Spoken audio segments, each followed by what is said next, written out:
చెప్పనా?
నష్టపోయిన రైతులతో మాట్లాడడం జరుగుతుంది. ఇక్కడ మీరు వెనకాల చూస్తున్నారు, ఇలా వీళ్ళ పంటల్లోకి నీళ్ళు వచ్చిన పరిస్థితి.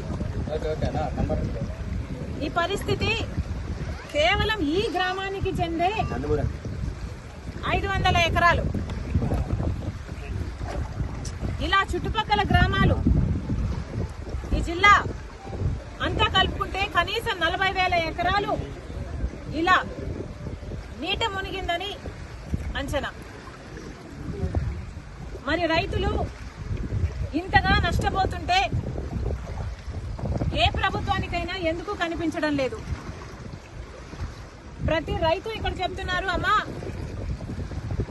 ప్రతి ఒక్కరికి కనీసం 14,000 రూపాయలు ప్రతి ఎకరాకి పెట్టుబడి అయింది. చాలా మంది కౌలు రైతులము, అప్పు తెచ్చుకుని పెట్టినాము. కనీసం ఒక్కొక్కరికి 2 లక్షలు అన్న అప్పు ఎంతుందన్నారు?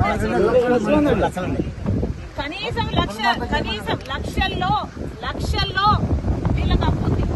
కనీసం 2 లక్షలు ప్రతి రైతుకు ఇక్కడ అప్పు ఉంది. మరి ఇలాంటి పరిస్థితుల్లో ప్రభుత్వాలు ఏం చేస్తున్నాయో సమాధానం చెప్పాల్సిన అవసరం ఉంది. వీళ్ళందరూ ఇక్కడ నేను రాగానే అమ్మా మా పొలాలు ఎంతగా మునిగిపోయాయో చూడమ్మా అని వాళ్ళందరూ నీళ్లలో దిగి కాలంలో పంట నష్టం జరిగింది. మరి చంద్రబాబు గారు ఇప్పుడు ముఖ్యమంత్రిగా ఉన్నారు. గత ప్రభుత్వం వైఫల్యాలను దృష్టిలో పెట్టుకొని మళ్ళీ మీరు అదే పొరపాట్లు చేయకుండా కాలువల మరమ్మతులు వెంటనే చేపట్టాలి. నెక్స్ట్ ఇయర్ కల్లా మళ్ళీ ఇదే పరిస్థితి రాకుండా చూసుకోవాలని ఈ రైతుల పక్షాన్ని డిమాండ్ చేస్తున్నాం. వెంటనే వీళ్ళందరికీ నష్టపరిహారం కూడా కనీసం 12,000 రూపాయలు ఖర్చు అయింది. మాకు అంతకంటే ఎక్కువే అయింది, 16,000 అయిందని కొంతమంది చెప్తున్నారు.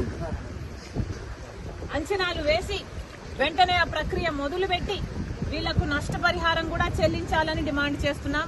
ఇదే పరిస్థితిలో బీజేపీ పార్టీని కూడా నీళ్లలో సగం నీళ్లలో నడుం వరకు నీళ్లలో నిలబడి కాంగ్రెస్ పార్టీ ప్రశ్నిస్తుంది. ఒక పక్క బీహార్ వరదలు వచ్చాయని మీరు ఫ్లడ్ రిలీఫ్ ప్రకటించారు, కానీ ఆంధ్రప్రదేశ్ మాత్రం ఫ్లడ్స్ వచ్చినా ఫ్లడ్ రిలీఫ్ ఎందుకు రాలేదో బీజేపీ పార్టీ సమాధానం చెప్పాలి.